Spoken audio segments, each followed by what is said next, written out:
زبان اور الفاظ کے معنی سے ناواقف لوگوں کو آپ نے بے فالتو تو کہتے سنا ہوگا۔ اسی طرح بے فضول پارے خاں دادا کا تکیہ کلام تھا۔ انہیں اگر کبھی غلطی اور کبھی شرارت سے بھی صرف پارے دادا بلا لیا جاتا تو وہ برا مان جاتے اور چیخ پڑتے، بھئیے تم پٹھان کے بچے ہو کر مجھے خان کہنا کیسے بھول جاتے ہو؟ کیا اسپتال میں بدل گئے تھے؟ پارے خاں دادا کا پختہ یقین تھا کہ حضرت آدم علیہ السلام کا اصلی نام آدم خاں تھا، اس لیے سارے پٹھان حضرت آدم کی ڈائریکٹ اولاد ہیں اور نعوذ باللہ باقی دوسری ذات برادری والے ادھر ادھر ان کے پڑوسیوں وغیرہ کی اولادوں میں سے ہیں۔ پارے خاں اور ملازمہ نجو بوا کے کوارٹرز ہمارے گھر کے صحن سے جڑے ہوئے تھے۔ ہمارا 2 منزلہ مکان تھا تو ان دونوں کے کوارٹرز پر کھپریل اور اس پر پھوس کی چھت پڑی ہوئی تھی۔ ہمارے دادا روہیلا آرمی میں کرنل تھے اور ڈاکوؤں سے ہوئی کسی مٹبھیڑ میں ان کے اردلی اور پارے خاں کے والد نے دادا کی جان بچاتے ہوئے اپنی جان گنوائی تھی، اس لیے دادا جان اپنے محسن کے یتیم بیٹے پارے خاں کو اپنے ساتھ اپنے گھر لے کر آ گئے اور ان کی بڑی چاؤ اور بڑے لاڈ پیار سے دادا جان اور دادی امی نے اپنے گھر میں اپنی اولاد کے ساتھ پرورش کی، اور شاید پارے خاں کی یتیمی اور ان کے باپ کی قربانی کو مد نظر رکھتے ہوئے ان کا کچھ زیادہ ہی لاڈ ہوا۔ اسی غیر ضروری مروت کا فائدہ اٹھا کر پارے خاں نے زندگی میں کچھ نہ کر کے دیا۔ ہمارے والد چچا تایا سب علی گڑھ سے ڈگریاں بٹورتے رہے اور پارے خاں دادا یہاں قائم گنج میں ڈھیلے تراتے رہے۔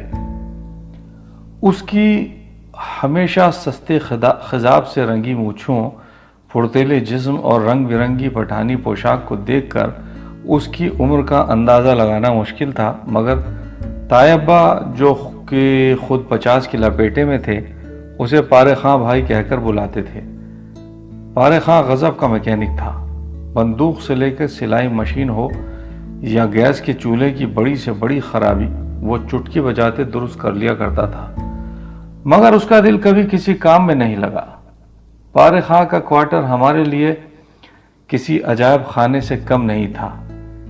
اس کوارٹر کا ایک دروازہ پیچھے قبرستان والی سڑک پر کھلتا تھا۔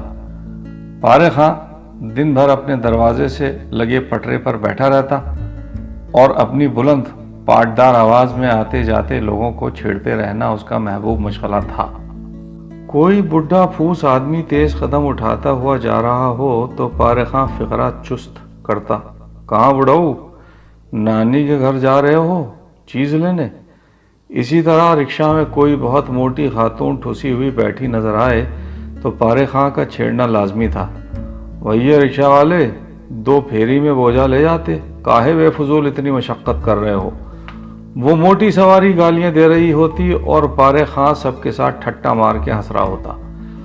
اس کی روح بس 2 لوگوں سے فنا ہوتی تھی، ایک ہماری دادی امی اور دوسری شخصیت ہماری خاندانی ملازمہ نجو بوا۔ چوڑی چکلی نجو بوا پارے خاں کی گرل فرینڈ سے زیادہ سرپرست اور نگہبان بھی تھیں۔ رات میں اماں کو آواز دے رہی ہیں، دلہن بیٹی کچھ روٹی سالن بچا ہو تو دے دو، کمبخت پارے خاں بھوکا سونے پہ اتارو ہے، منوس کے پاس آج کھانے کو بھی نہیں ہے۔ سردیوں میں پارے خاں کے لحاف کو دھوپ دینا اور اس میں تازہ روئی بھروانا بھی ان کے ذمہ تھا۔ سنا ہے پارے خاں نجو کا عاشق تھا، لیکن نجو کے باپ نے اس کی شادی علاقے کے ایک نامور غنڈے بندو پہلوان سے کر دی تھی، جو آئے دن نجو کو طبیعت سے کوٹ دیا کرتا تھا۔ بندو پہلوان کی پورے علاقے میں ایسی دھاک تھی کہ کوئی اس کا اٹھتا ہوا ہاتھ تھامنے کی ہمت نہیں کر سکتا تھا۔ 2 ایبورشنز کے بعد جب نجو بوا تیسری بار حاملہ ہوئی اور ان کے موالی شوہر بندو پہلوان نے پھر کسی بات پر نجو کے پیٹ پر لات ماری اور پارے خاں کو اطلاع ہوئی تو وہ اس وقت کسی گاہک کا اسٹوو سدھار کر اس میں تیل ڈال رہا تھا۔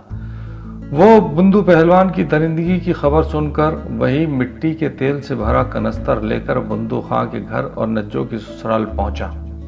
نجو ایک کھاٹ پر عورتوں کے بیچ بے ہوش پڑی تھی، دوسری کھاٹ پر بندو پہلوان شان سے نیم دراز تھا۔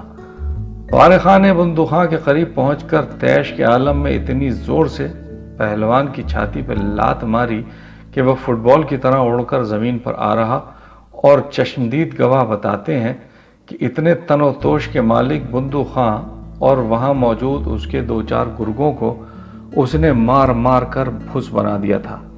جب پٹتے پٹتے بندو پہلوان بالکل ادمرا سا ہو گیا تو پارے خاں نے اس کے اوپر پوری مٹی کا تیل کی کین الٹ دی اور ماچس لے کر آگ ہی لگانے والا تھا کہ نجو کو ہوش آ گیا۔ وہ گرتی پڑتی پارے خاں کے ہاتھ سے جھول گئی۔ بندو پہلوان کو اپنی مظلوم بیوی کے پیروں پر گر کر معافی مانگنی پڑی جب کہیں اس کی پارے خاں نے جان بخشی۔ بندو پہلوان نے اپنی بیوی سے اپنی جان بچانے کے لیے معافی تو مانگ لی، مگر وہ اس بے عزتی کو برداشت نہیں کر سکا اور کچھ دنوں تک گھر میں دبکا ہوا اپنے زخموں کی مرہم پٹی کرتا رہا، اور ایک دن راتوں رات اپنا کالا منہ لے کر کہیں غائب ہو گیا، پھر کبھی لوٹ کر نہیں آیا۔ کچھ عرصے بعد نجو بوا ایک نیم پاگل بیٹے کو لے کر اپنے مائکے یعنی ہمارے سرونٹ کوارٹر میں آ گئیں، اور پھر اس ہاف ویڈو نے دوبارہ شادی نہیں کی۔ پارے خاں کا پختہ ایمان تھا کہ باری تعالیٰ نے اصلی پٹھانوں کو نماز روزے معاف کر دیے ہیں، کیونکہ اگر پٹھان بھی سب کے ساتھ نماز پڑھنے چلے جائیں تو پھر دشمن کے حملے کی صورت میں کون حفاظت کرے گا۔ یہی دلیل روزوں کے سلسلے میں بھی وہ دیتا تھا کہ رمضان میں حملہ ہونے پر بھرے پیٹ پٹھان ہی دشمن کا مقابلہ کر سکتے ہیں۔ یہی وجہ تھی کہ کبھی اس کو کسی نے مسجد میں جاتے یا نماز پڑھتے ہوئے نہیں دیکھا، عیدین کی نمازوں میں بھی نہیں۔ عید کے روز وہ نئے کپڑے پہنے، سرما عطر لگائے، عیدگاہ جانے کے بجائے دادا جان کی بھرمار بندوق کو چمکا کر بارود کی تھیلیوں کے ساتھ ہمارے گھر کی چھت پر مورچہ سنبھال کر دشمن کی گھات میں بیٹھ جاتا۔ جب مرد عیدگاہ اور مسجدوں سے لوٹ رہے ہوتے تو پارے خاں کچھ من گھڑنت کہانیوں کے ساتھ اپنے مورچے سے زمین پر اتر آتا۔ اگر کوئی پوچھتا کہ پہرے دار پٹھان کب نماز پڑھتے ہیں تو اس کا جواب ہوتا مرنے کے بعد۔ پھر وہ تفصیل بتانے لگتا کہ جب رات 12 بجے فرشتوں کی شفٹ چینج ہوتی ہے تو سارے پٹھان جھٹ اپنی قبروں سے نکل کر فٹافٹ نماز پڑھ کر گڑپ سے اپنی اپنی قبروں میں گھس جاتے ہیں۔ چونکہ وہ بلا شرکت غیر بڑے قبرستان کا متولی بنا بیٹھا تھا، اس لیے قبرستان کے پٹھان باڑے میں اسی کا سکہ چلتا تھا۔ قبروں کا مینٹیننس، ہر قبر کی بغل میں مردے کی 12 بجے کی شفٹ والی نماز پڑھنے کے لیے مٹی کا مسلح بنانا، گھاس پھوس، جھاڑیوں کی چھٹائی اور قبر کا گڈھا کھودنے کے بعد پارے خاں کے فنیشنگ کے ٹچ کے بغیر کوئی بھی میت اپنی قبر میں نہیں اتر سکتی تھی۔ اس کے کوارٹر کے پیچھے قبرستان والی سڑک پر آئے دن جنازے گزرتے رہتے اور وہ ہر جنازے کے ساتھ ہو لیتا۔ ساتھ ساتھ اس کی رننگ کمنٹری بھی چلتی رہتی۔ ارے بھائیے، پلنگ ٹیڑھا ہو رہا ہے، کاندھا بدلو، بے فضول میں تیز چل رہے ہو، کاہے کی جلدی ہے بھائی، پیشاب لگی ہے کیا؟ دے دو، دوسروں کو بھی کاندھا دینے دو۔ اب صاحب جنازہ قبرستان پہنچا تو پارے خاں خبر کے منہ پر کھڑے ہو کر انسٹرکشن دے رہے ہیں، ارے پیچھے ہٹاؤ، بے فضول میں مٹی گرا رہے ہو، یہ بے فضول کے ڈھیلے ہٹا دو، لاؤ چادر کا کونا پکڑو، اب گھماؤ، شاباش، اب کمر کے نیچے ڈالو، سر کے باندھ کھولو، گھبراہٹ کاہے کی ہے بھئیے، بے فضول ڈر رہے ہو، ہم تم کو اندر نہیں چھوڑیں گے، ڈرو متی۔ تدفین کے وقت پارے خاں کا سب سے زیادہ زور مردے کا چہرہ قبلہ رخ موڑنے پر ہوتا تھا۔ وہ اپنی بلند اور پاٹدار آواز میں اس شدت سے مرحوم کا سر قبلہ رخ کرنے کی ہدایتیں جاری کرتا تھا کہ بعض اوقات تو ایسا محسوس ہوتا جیسے کہ مردے نے کسی کے سہارے کے بغیر ہی اپنا چہرہ قبلہ رخ کر لیا ہو۔ اس کی انہی باتوں سے دفن کو آئے لوگوں کا دکھ ذرا کم ہو جاتا، اس لیے اکثر جنازے کے ساتھ جاتے ہوئے لوگ اس کا دروازہ بند دیکھ کر اسے ضرور آواز دے کر بلاتے تھے، پارے خاں آ جاؤ، اور پارے خاں ہاتھ کا نوالا چھوڑ کر ان کے ساتھ ہو لیتا۔ قبرستان سے واپسی پر بھی وہ تفریح کا سامان ہوتا۔ بھلا پارے خاں موجود ہو اور ڈولا خالی جائے، پتہ چلا وہ ڈولے پر سوار ہے، اس کے چیلے کاندھے پر اٹھائے جا رہے ہیں، لوگ ہنسی ٹھٹول کر رہے ہیں، نجو بوا کھلستی کوسنے لگتی، بعد آ جا پارے کم بخت، تیری لاش میں کیڑے پڑیں گے، مگر پارے خاں تو پارے خاں تھا، وہ کہاں باز آنے والا تھا۔ ایک بار یوں ہوا کہ قبرستان میں کسی جنگلی جانور نے ایک تازہ قبر کو کریدنے کی کوشش کری۔ قبرستان کی صفائی کرتے وقت پارے خاں کی نظر پڑ گئی۔ بس کیا تھا، پارے خاں کے ایکسائٹمنٹ کی کوئی انتہا نہ رہی۔ قبرستان سے لگے کھیت تھے، بزرگوں کا خیال تھا کہ کوئی جنگلی جانور آ گیا ہوگا، مگر پارے خاں کہاں ماننے والا تھا۔ کوئی پٹھانوں کی لاشوں کو چرانا چاہتا ہے تاکہ ان کا کلیجہ نکال کر بڑے داموں میں بیچے۔ ظاہر ہے وہ پٹھانوں کی لاشوں کا بھیجا چرانے کا شک تو ظاہر نہیں کر سکتا تھا، اس لیے اس نے پٹھانوں کے کلیجے پر ہی اکتفا کی۔ اب صاحب کیا تھا، پٹھان محلے کے سارے لونڈے جمع کیے گئے اور دن بھر پارے خاں ایک فوج کے ماہر ٹرینر کی طرح چھپنے، حملہ کرنے، جھپٹا مار کر دبوچنے کی انہیں پریکٹس کروا رہا ہے۔ رات کو اس کے رنگ روٹوں کا یہ ٹولہ قبرستان کی چار دیواری، نیم، املی، جامن اور املتاس کے گھنے پیڑوں کی شاخوں میں چھپ کر ہتھیار سے لیس ہو کر قبر کی بے حرمتی کرنے والوں کا رات بھر انتظار کرتے۔ روز صبح نجو بوا کوئی نہ کوئی ہلکے پھلکے حادثے کی خبر نشر کرتے ہوئے پائی جاتی۔ اے دلہن، رات کیا ہوا پتا ہے؟ وہ شبو کا لونڈا اس منحوس پارے خاں کی فوج میں شامل ہو کر قبرستان کے پہرے کو گیا تھا۔ کمبخت مارا لال چونٹیوں کے گھر پر بیٹھ گیا۔ ہائے کمبخت، وہ چیخیں کہ پورا محلہ جاگ گیا۔ ابھی تک تشریف سوجی پڑی ہے۔ کبھی کسی لڑکے کو کوئی کیڑا کاٹ لیتا، کبھی کوئی لونڈا اونگنے کے چکر میں پیڑ سے ٹپک جاتا۔ رفتہ رفتہ پارے خاں کی فوج کی تعداد کم ہوتی جا رہی تھی، لیکن پارے خاں کے جوش اور حوصلے میں کوئی کمی نہیں تھی۔ وہ ہر رات مستعدی سے لڑکوں کو للکارتا، آوازیں دیتا، قبرستان کے مورچے پر جا بیٹھتا۔ ایک دن قسمت کے مارے پاس پڑوس کے گاؤں والے رات کے وقت کسی بچے کی لاش دفنانے قبرستان میں آ گئے۔ پھر کیا تھا، پارے خاں نے للکار کے ساتھ چھلانگ لگائی اور اس کے اونگتے ہوئے چیلے جب جناتوں کی طرح پیڑوں کی شاخوں سے کودے تو بیچارے گاؤں والے تدفین کو لائے بچے کی لاش چھوڑ کر بھاگ کھڑے ہوئے۔ بڑا بابا ویلا مچا اور قبرستان سے پارے خاں کی فوج کا پہرا ہٹا لیا گیا۔ پارے خاں ہم بچوں کا محبوب انسٹرکٹر تھا۔ کبھی ہمیں پوکھروں میں مچھی پکڑنے کا ہنر سکھا رہا ہے تو کبھی پتنگ بنانے کا اور کاٹنے کا گر سکھا رہا ہے۔ ایک گرمیوں کی دوپہر میں پارے خاں نے سارے خاندان کے بچوں کو جمع کیا اور دوسری منزل پر لے جا کر ہم سب کو گالیوں کی صحیح ادائیگی کی مشق کروانے لگا۔ اس کا کہنا تھا کہ اگر گالی سے سامنے والے کو آگ نہ لگے تو انسان بے فضول میں گالی کیوں دے؟ چنانچہ وہ ہم بچوں کو گالیوں میں کثرت سے استعمال ہونے والے میم، بے، چے، ہے، واو اور دال کی ایفیکٹو ادائیگی کے گر بتا رہا تھا کہ ماموں جان اپنے بیٹے کو ڈھونڈتے ہوئے اس گالیوں کی ٹیوشن کلاس میں آ گئے اور بڑی مشکل سے اپنی خوشی کو چھپاتے ہوئے مصنوعی غصے سے بولے، یہ کیا حماقت ہے پارے خاں بھائی؟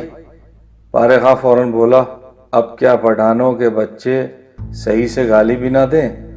اور اپنے پٹھان محلے میں رہتے ہوئے یہ لوگ کب تک بچ پائیں گے؟ بے فضول میں محلے والوں سے غلط سلط گالیاں سیکھیں گے تو ہم ان کا احسان کیوں لیں؟ خود ہی گالی دینے کا صحیح طریقہ نہ سکھا دیں۔ ہمارا اینول رزلٹ کچھ حسب توقع نہیں آیا۔ ہم تینوں بھائیوں کو ابا جان کے کمرے میں لائن حاضر کر دیا گیا۔ ابا بیت تلاش کر رہے تھے۔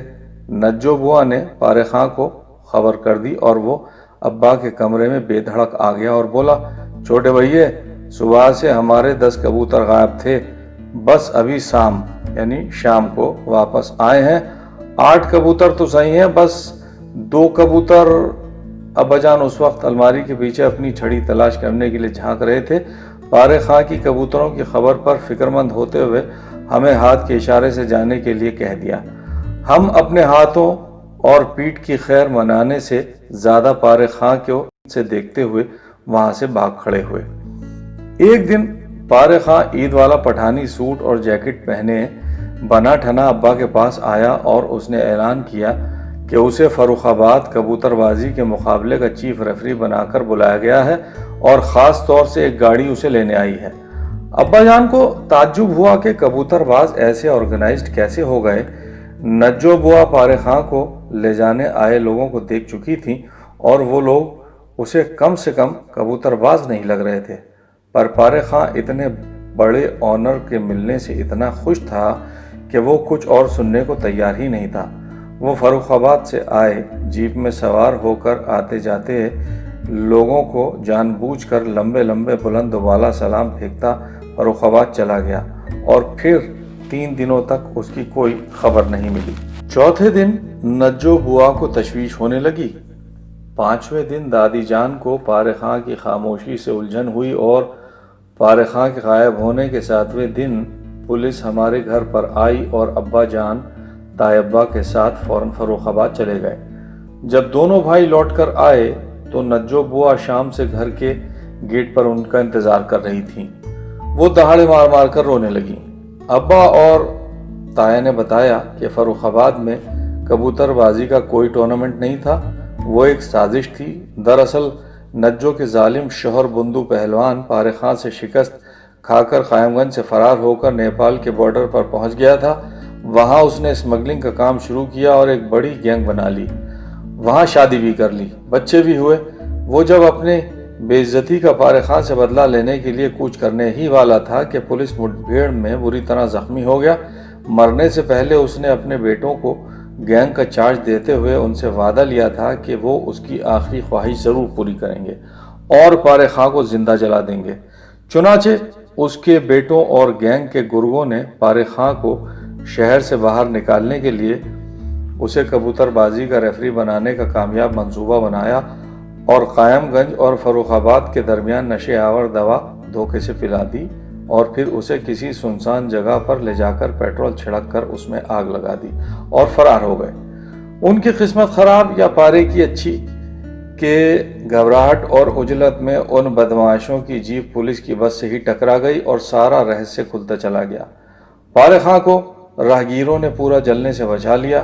وہ فروخ آباد کے ہاسپٹل میں کئی دنوں تک اسی نشے آور دوا کے اثر سے نیم بے ہوش رہا۔ پھر ایک دن اچانک اس کے کمرے میں ہلچل ہوئی۔ نجو بوا کے کان ادھر ہی لگے رہتے تھے۔ وہ دوڑ کر پارے خاں کے کوارٹر میں گئیں اور پھر نجو کی پارے کے نام کی گھٹی گھٹی چیخیں سن کر ہمارا پورا کنبہ جاگ اٹھا اور ادھر دوڑ پڑا۔ پارے خاں اپنے چیلوں کی مدد سے فروخ آباد کے اسپتال سے بھاگ آیا تھا۔ اس نے ابا کے سامنے ہاتھ جوڑ دیے کہ بھیا مجھے وہاں نہیں مرنا، مجھے یہیں رہنے دو۔ اس کی منتیں اور نجوں کا گریہ وزاری ایسی تھیں کہ دادی جان نے حکم جاری کیا، پارے خاں کہیں نہیں جائے گا، وہ یہیں رہے گا، نجو اور میرے بیٹے اس کی تیمارداری کریں گے۔ نجو بوا کے ساتھ پارے خاں کی مرہم پٹی کی ابا جان نے فوراً ذمہ داری لے لی۔ پارے خاں کے والد نے ہمارے دادا کو اپنی جان کا نذرانہ پیش کیا تھا۔ اب اس احسان کا بدلہ چکانے کا وقت آ گیا تھا۔ پارے خاں کا چہرہ محفوظ تھا، جسم ایک ململ کے کپڑے سے ڈھکا رہتا۔ جو چند ہی دنوں میں دوا اور زخموں کے مواد سے داغ ہو جاتا تو اسے نجو بوا کوڑے دان پر لے جا کر جلا دیتی، پھر نیا کپڑے سے پارے خاں کو ڈھک دیا جاتا۔ ہم بچوں کو اس کے کمرے میں جانے کی سخت ممانعت تھی۔ مکھیوں کو دور رکھنے کے لیے ہمارے صحن میں اور قبرستان والی سڑک پر کھلنے والے اس کے کوارٹر کے دونوں دروازے بند کر کے ان پر ٹاٹ کے کپڑے تان دیے گئے تھے۔ پارے خاں کی ملنے والے کئی دن تک برابر اس کے کیواڑ کی کنڈی کھٹکھٹاتے اسے آوازیں دیتے رہے، لیکن پارے خاں نے ابا کے انسٹرکشنز کا ایسا پاس رکھا کہ وہ دم سادے پڑا رہتا، کسی کی پکار کا جواب نہیں دیتا۔ پارے خاں کی حالت شاید بگڑ رہی تھی۔ ابا جان فکر مند دکھائی دیتے۔ نجو بوا ہر وقت صحن میں جانماز بچھائے رو رو کر دعائیں کرتی اور طرح طرح کی تسبیحات پڑھتی دکھائی دیتی۔ ہم بچوں کو تشویش تھی اور تجسس بھی۔ ایک رات ابا جان ڈاکٹر سے کنسلٹ کرنے گئے ہوئے تھے۔ نجو بوا پارے خاں کے جسم پر لپٹا ہوا خون آلود کپڑا جلانے کوڑے دان پر گئی ہوئی تھی۔ موقع دیکھ کر میں نے اتنے دنوں بعد پارے خاں کی اسی منحوس دہلیز پر قدم رکھا اور اندر جھانکنے لگا۔ پارے خاں زمین پر نیم آنکھیں موندے لیٹا ہوا درد سے کراہ رہا تھا۔ اس کے جسم پر ایک کپڑے کی دھجی بھی نہیں تھی۔ پیروں سے لے کر رانوں تک اور ناف سے لے کر گردن کے نچلے حصے تک زخموں سے بھرا ہوا تھا۔ پارے خاں کے زخموں سے زیادہ مجھے حیرت اس بات کی ہوئی کہ پارے خاں مسلمان نہیں تھا۔